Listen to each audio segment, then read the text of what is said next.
Hello students, welcome back in physics class 12th की physics हम study कर रहे हैं कि second part chapter number 10 wave optics तरंग प्रकाश की। ठीक है, इससे पहले की वीडियोस में हम स्टडी कर चुके हैं ग्राफीय रूप में तरंगों के व्यतिकरण की घटना। आज हम स्टडी करेंगे गणितीय रूप में तरंगों के व्यतिकरण की घटना का। ठीक, तो उसको पढ़ने के लिए हम मान करके चलेंगे कि दो तरंगे हमारे पास में हैं और वो दोनों तरंगे सरल आवर्त परिगामी तरंगे हैं और उनके इक्वेशंस हम जानते हैं कि देखिए स्टेप बाय स्टेप ध्यान से देखते जाएंगे। इंपॉर्टेंट डेरिवेशंस है एग्जाम के पॉइंट ऑफ व्यू से। तो दो तरंगे हैं, पहली तरंग मेरे पास में है y1 a1 sin omega t kx। ठीक, एक दूसरी तरंग है y2 a2 sin omega t kx plus phi. Where phi क्या है? फाई दोनों तरंगों के बीच का कलांतर है। ठीक है, दोनों तरंगों के बीच का कुछ कलांतर है, हमें नहीं पता है कि किस टर्म में आ रहा है। हम निकालना चाहते हैं कि ये दोनों तरंगे किसी माध्यम की किसी बिंदु पर आकर एक जगह मिल गई। दैट मींस अध्यारोपण हो गया, व्यतिकरण की घटना घट रही है। तो परिणामी तरंग मान लेते हैं। तो परिणामी तरंग अध्यारोपण के अनुसार क्या हो जाएगी? y1 + y2 दोनों को मिलाकर अध्यारोपण का सिद्धांत ये कहता है कि दोनों का जो ये विस्थापन है y वाले, दोनों को जोड़ देते हैं तो y बराबर आ जाएगा, y1 की जगह y1 की वैल्यू पुट करेंगे a1 sin omega t kx plus a2 sin omega t kx plus phi. ठीक है, यहां तक समझ आता है? देखिए a1 sin omega t kx, इसको देंगे sin a मान लें, अगर इसको b मान लो तो sin a + b का फॉर्मूला हो गया।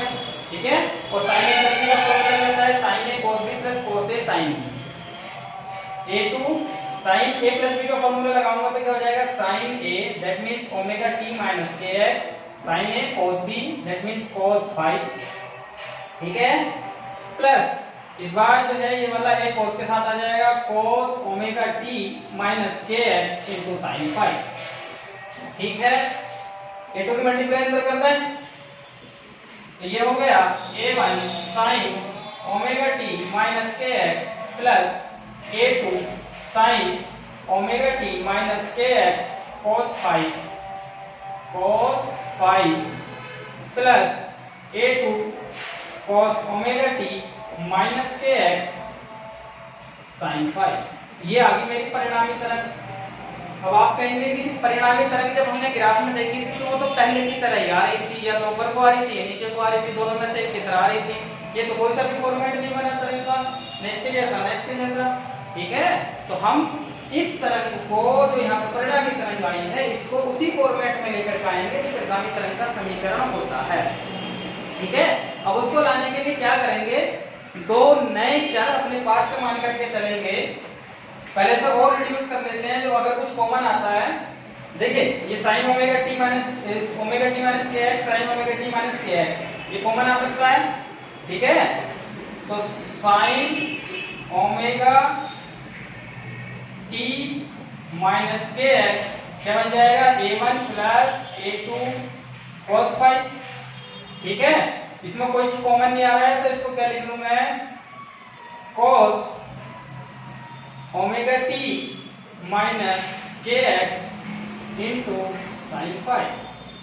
ठीक है, देखिए अब ये इक्वेशन आई है, ये इसके जैसी नहीं है तो इसको इसके जैसी बनाने के लिए हम क्या करेंगे? अपने पास से कुछ टर्म्स ऐड करेंगे, क्योंकि इसमें हम जब डेरिवेशंस करते हैं फिजिक्स के तो उसमें ऐसा करते हैं लेकिन बाद में रिप्लेस कर देंगे। ठीक है, तो यहाँ पर लेट करके चलेंगे। नई टर्म ये y आया है, इसको इसकी टर्म में बनाना चाहते हैं इसके जैसा, तो लेट ये वाली जो टर्म है a1, देखिए साइन आ चुका है तो इसको cos में आना चाहिए तभी फॉर्मूला बनेगा sin a + b का है। ठीक है, तो a1 + a2 cos phi, मैं इसको मान लूं r cos थीटा। ठीक है, ये नए वेरिएबल है थीटा और r। और नीचे दिख रहा है? आई थिंक दिख नहीं रहा होगा, यहां पर कर लेते हैं। ठीक है, a1 + a2 cos phi = क्या मान लिया? r cos theta. और ये वाला a2 sin phi, इसको नई टर्म मान ली मैंने r sin थीटा। ठीक है, इसकी जगह r sin थीटा पुट करते हैं इस इक्वेशन में, और इसकी जगह किसको पुट करते हैं, r cos थीटा को। ठीक है, ये मान लेता हूं मैं इक्वेशन नंबर 3 और ये क्या जाती है, इसको इक्वेशन नंबर 3 मान लेते हैं, इसको इक्वेशन नंबर 4 और इसको इक्वेशन नंबर 5। ठीक है, तो इक्वेशन 4 और 5 से थर्ड में r sin theta a2 sin 5 की जगह रखते हैं और a1 plus a2 cos 5 r की जगह r cos थीटा रखते हैं। जब हम इनको पुट करेंगे, नाउ मेरे परिणामी जो तरंग है उसका आयाम आ जाएगा y, ये विस्थापन आ जाएगा y sin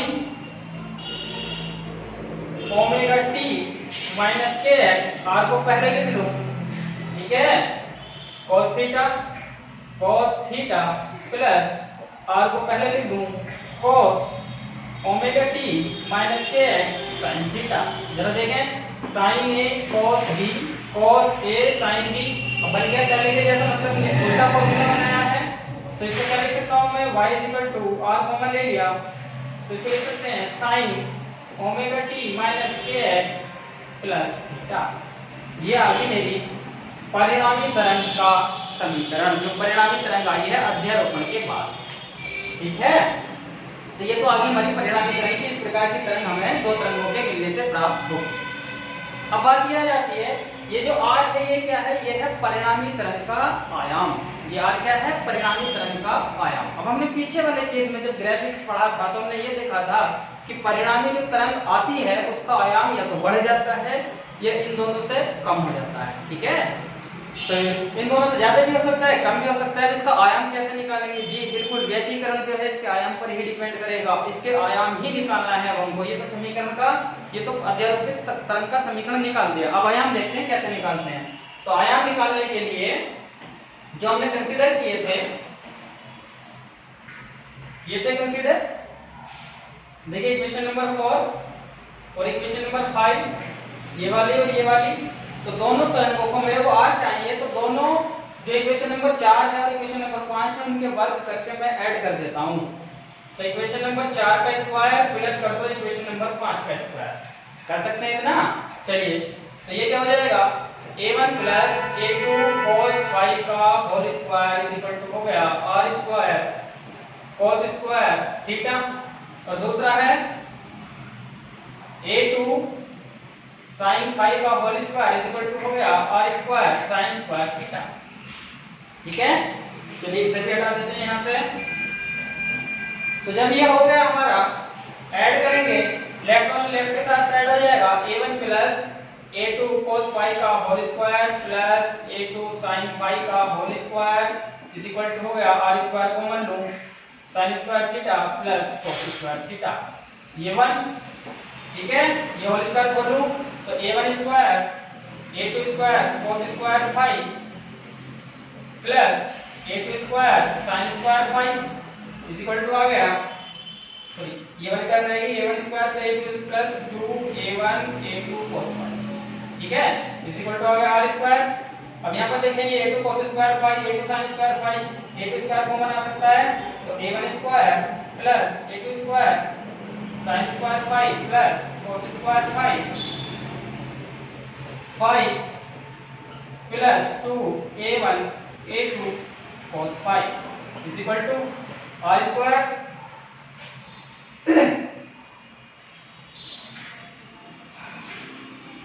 या आगे क्या आ गया, a1 स्क्वायर, ये 1 हो जाएगा, a2 square plus 2a1 a2 cos 5 is equal to हो गया r स्क्वायर। ये आ गया हमारा संबंध किस किस में, जो तरंगे आ रही थी, पहली तरंग का परिणाम आयाम, दूसरी तरंग का आयाम, परिणामी तरंग का आयाम, पहली तरंग का आयाम, दूसरी तरंग का आयाम और दोनों तरंगों के बीच का कलांतर। ठीक है, दैट मींस जो परिणामी तरंग का आयाम है वो किस पर निर्भर कर रहा है, सीधा सीधा दोनों तरंगों के बीच के कलांतर पर। किस पर, दोनों तरंगों के बीच के कलांतर पर। ठीक है, अब इसको हटा देते हैं। अब हम देख लेते हैं कि जो व्यतिकरण है हमारा समकोषी और विनाशी किस प्रकार से होगा। वही चीज निकल कर आएंगी जो हम पढ़े हैं ग्राफिक्स में। तो ये याद रखेंगे, इसको ऊपर करके लिख देता हूं और ठीक से। ये सब हो गया है, यहाँ पे इसे हटा लेते हैं। तो मेरे पास में परिणामी तरंग का आयाम का जो संबंध आया है वो है R square a1 square plus a2 square plus 2a1 a2 cos phi.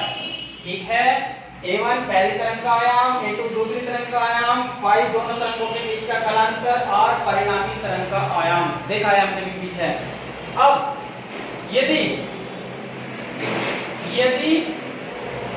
cos phi की वैल्यू 1 कितनी हो जाए, 1 हो जाए, तो ये क्या बन जाएगा, a1 square plus a2 square plus 2a1 a2, ठीक है, बन जाएगा। That means a1 plus a2 का होल स्क्वायर। तो cos फाई की वैल्यू कितनी हो जाए मेरी, 1 हो।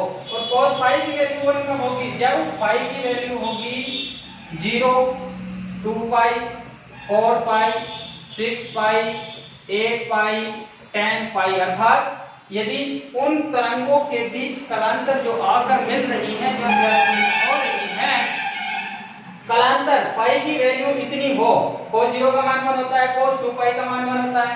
घूम जाओ एक साइकिल 0 1, फिर एक साइकिल घूमो फिर 1 आएगा cos वैल्यू, फिर एक साइकिल घूमो मतलब 4 पाई घूमोगे, 6 पाई घूमोगे। ठीक है, याद रखना है कि cos की वैल्यू कहां पर 1 होती है। तो 0 पर 2 पाई बाय 4 पाई, 6 पाई, 8 पाई, 10 पाई, उन सब पर वैल्यूज कैसी होती है, 1 होती है। दैट मींस मैं कह सकता हूं, अभी से एक नई टर्म में लिख दूं कि 2m पाई की टर्म में हो भैया, किसकी टर्म में हो, कलांतर 2m पाई की, जहां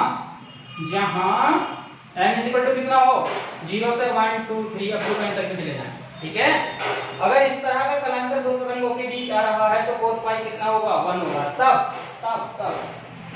r स्क्वायर इक्वल टू कितना हो जाएगा, a1 square a2 square 2 a1 a2, that means a1 plus a2 whole square. ठीक है, या r इक्वल टू कितना हो गया, a1 प्लस ठीक, अर्थात परिणामी तरंग का आयाम आने वाली दोनों तरंगों के आयामों के योग के बराबर हो जाएगा। कब, जब दोनों तरंगों के बीच का कलांतर 2m पाई की फॉर्म में हो। तो जब इस प्रकार आयाम जो है बढ़ जाता है तो वहां पर व्यतिकरण क्या हो रहा था, समकोषी। तो समकोषी व्यतिकरण के लिए आया नहीं, समकोषी व्यतिकरण कब होगा, जब कलांतर किस क्रम में होगा, 0 2 पाई 4 पाई 6 पाई अर्थात 2m पाई की टर्म में होगा। ठीक है, क्लियर हो गया। तो ये तो हो गया समकोषी व्यतिकरण के लिए। समकोषी व्यतिकरण के लिए दो तरंगों के बीच कलांतर कितना होना चाहिए, 2m पाई की टर्म में होना चाहिए। यहां से ये बात सिद्ध हो गई। ठीक है, अब आ जाते हैं दूसरा केस। दूसरा केस क्या है, यदि cos फाई की वैल्यू -1 हो जाए, कितनी हो जाए भैया, -1, दैट मींस cos फाई की वैल्यू -1 हो, तो फाई की वैल्यू कितनी होनी चाहिए, -1। फाई का cos जो है कितना देता है, -1 देता है। 3 पाई पर की वैल्यू कितनी होती है cos की, -1 होती है। 5 पाई पर कितनी होती है, 7 पाई पर, इन सब पर कितनी होती है, -1 होती है। That means phi should be equal to, अगर एक टर्म में लिखूं 2m -1 into पाई, 2m -1 into पाई, जहां पर m इज इक्वल टू क्या हो, 1 2 3 4 अब तो कहीं तक भी चले जाएं। देखिए m की जगह 1 रखूंगा तो 2 एकम 2, 2 में से गया 1 पाई आ गया। m की जगह 2 रखूंगा 2 दूनी 4 में से गया 3 3 पाई आ गया। इसी तरह से रखते चले जाएंगे तो ये वैल्यूज आएंगी। ठीक है, तो y की वैल्यू किसकी टर्म में हो, 2m -1 into पाई। ओके, तो m इज इक्वल टू क्या हो गया, 1 2 3, कहीं तक भी आगे तक नेचुरल नंबर रख सकते हैं। जब cos फाई की वैल्यू -1 हो जाएगी, then परिणामी तरंग का आयाम बराबर हो जाएगा a1 square plus a2 square minus 2a1 a2 equal to कितना आ गया, a1 a2 का डिफरेंस का होल स्क्वायर और स्क्वायर। डिफरेंस क्यों लिया है, a1 भी ज्यादा हो सकता है और a2 भी ज्यादा हो सकता है, तो डिफरेंस के स्क्वायर के बराबर आ जाएगा। दोनों तरफ का स्क्वायर हटाएंगे तो क्या आ जाएगा, r a1 डिफरेंस a2। ठीक है, आ गया। तो अगर a1 ज्यादा है a2 कम है तो r कितना हो गया, a1 a2। अगर a2 ज्यादा है a1 कम है तो r हो गया a2 a1। और यही हम ग्राफ में देखे थे नहीं। तो कब हो रहा था विनाशी व्यतिकरण, ये केस कौन सा आ गया, विनाशी व्यतिकरण। तो हम कहेंगे कि विनाशी व्यतिकरण होने के लिए दो तरंगों के बीच कलांतर कितना होना चाहिए, कलांतर होना चाहिए 2m -1 into पाई की फॉर्म में। समकोषी व्यतिकरण होने के लिए दो तरंगों के बीच कलांतर कितना होना चाहिए, ये 2m पाई की फॉर्म में। ठीक है, आई थिंक आपको क्लियर हुआ होगा कि समकोषी व्यतिकरण व्यतिकरण और विनाशी व्यतिकरण होने के लिए क्या क्या कंडीशंस रिक्वायरमेंट होती है। क्लियर हो गया? ओके। अब देखिए, आप कहेंगे कि ये तो आयाम आया है, तीव्रता कहाँ है? तो तीव्रता के लिए भी हम इन्हीं सेम फॉर्मूला, अगर आयाम में हमारे पास हमें याद रहते हैं, हमें पता होता है, तो तीव्रता हम बना सकते हैं। इस फॉर्मूले को मैं तीव्रता के टर्म में भी बना सकता हूँ। कैसे बना सकता हूँ? तो तीव्रता के टर्म में चूंकि किसी भी तरह की जो तीव्रता है वो उसके आयाम के स्क्वायर के समानुपाती होती है। That means I equal to हो जाएगा KA square. That means I equal to क्या हो जाएगा? KA square. चलिए एक बार रख के दिखा देते हैं, इन्हें हटा दें यहाँ से।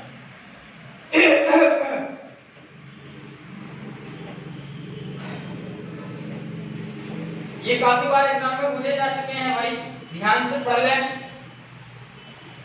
फिर भी अगर आपको कोई प्रॉब्लम लग जाती है तो आप कमेंट सेक्शन में कमेंट करके पूछ सकते हैं। तो I इक्वल टू कितना हो गया? K square. पहले के लिए निकालो तो I1 इक्वल टू हो गया K A1 square, I2 equal to हो गया K A2 स्क्वायर, और परिणामी तरंग की तीव्रता I बराबर हो गया K R स्क्वायर। ठीक है, रख दूं यहाँ पे, रखूं तीव्रता के रूप में, तो KI इक्वल टू हो गया K,